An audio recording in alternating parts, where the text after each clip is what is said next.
Levi Stubbs' tears, not, as I saw it referred to on Twitter today, Levi Stubbs' ears. Don't drop the T. It'll stain your dress. One of the reasons why today marks something very, very important is for any of us who've supported the social democratic socialist, whatever you want to call them, parties in the West over the last couple of decades, the Democrats, Labour, the SPD in Germany, the Socialists in France, we've all of us had to admit, reluctantly, that sometime around 1980, they kind of ran out of imagination about how to make an equal society. They kind of got to the stage where they said, look, you know, you've got like 15 different types of cornflakes. That's kind of equality, isn't it? You know, they kind of just sort of, Tony Blair's like, you know, there you go. That's it, really. It's hugely disappointing. But the weird thing is, the one thing that I don't think any of us saw coming, capitalism has run out of imagination. How weird is that? And it kind of, you know, I think we all thought it would be a Marxist revolution. We didn't understand how kind of Groucho, Chico and Harpo the whole thing was going to be. And it is like that. Let me tell you something that happened in my country, just as an example of where we are. Never mind the stuff with Barclays and the LIBOR stuff, you see, which I haven't even really begun to understand what that is about. But Barclays Bank made, last financial year, they made £2.8 billion in profits. They called together their shareholders, the people who own the company, the people who invested their money, because they want to, you know, they believe in the capitalist system, they want to invest money in shares and get a profit, fair enough. They called them together and they announced that they were going to pay them a dividend of £720 million.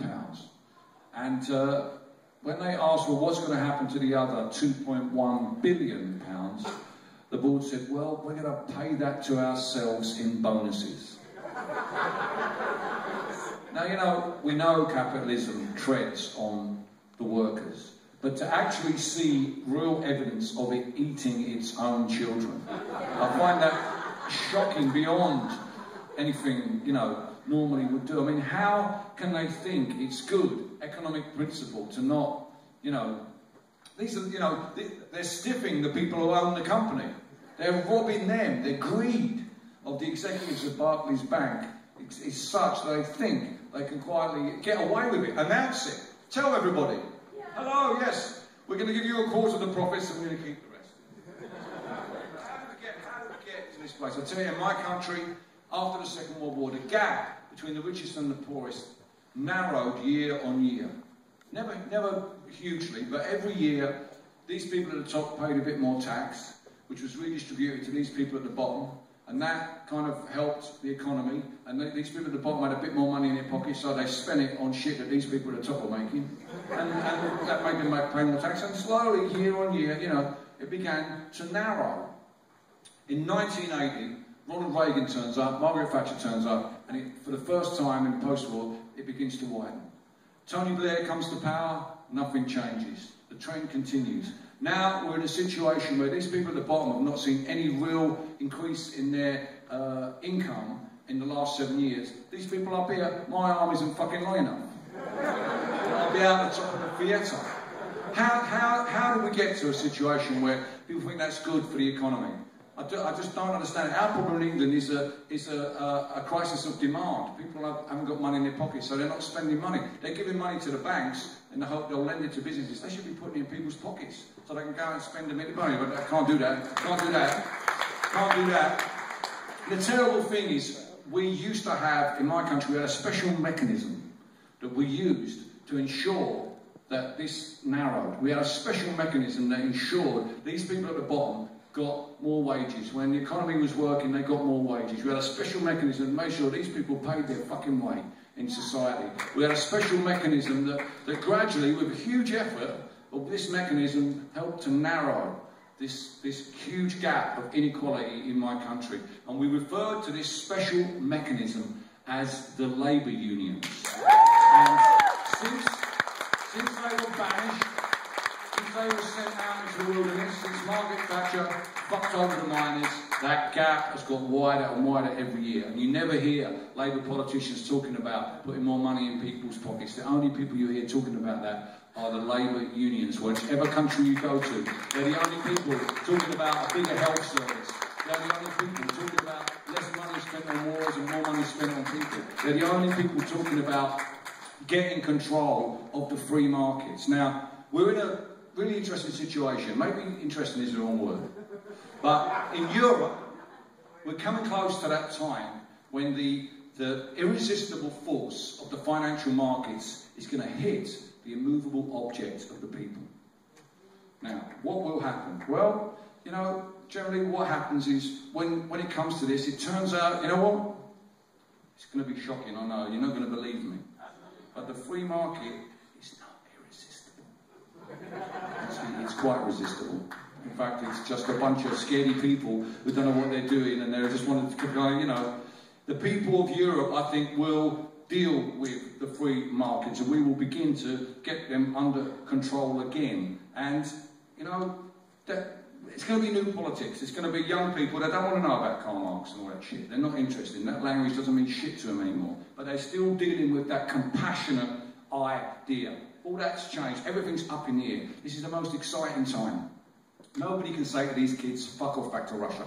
It's brilliant. You know, literally. Because they have a chance to articulate that idea without the shadow of totalitarianism that we've all slaved under in the 20th century. It's very, very exciting. But whatever they decide to do, and we should be supporting them, whatever they decide to do, people around the world, to deal with this economic situation, I can tell you this, one thing ain't going to change. Whatever happens, people have got to organise. Because you change nothing. You change nothing unless you're organised. Because times change, the situations change, and revolutions change. But one thing remains the same. There is power in a union.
Money speaks for money, the devil for his own.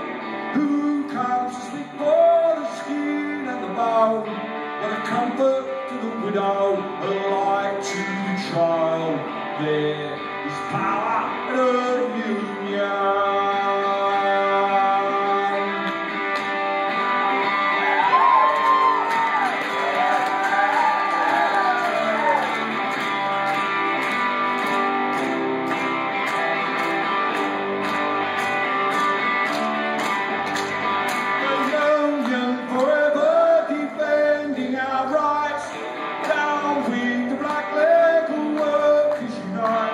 Our brothers and our sisters together.